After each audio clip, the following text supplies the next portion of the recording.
संपूर्ण महाराष्ट्राचं लक्ष लागून राहिलेल्या वळिवडेच्या बिरदेव यात्रेमध्ये आज ढोणे महाराजांनी या ठिकाणी भाकणूक केलेली आहे। अनेक महत्त्वाच्या मुद्द्यावरती त्यांची देववाणी झालेली आहे। अर्थातच देवाच्या वतीनं ते या ठिकाणी बोलत होते।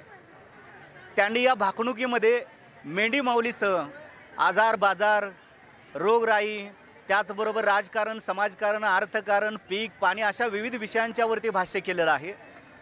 आपण त्यांच्याकडून या भाकणुकी संदर्भातली अधिक माहिती घेऊयात।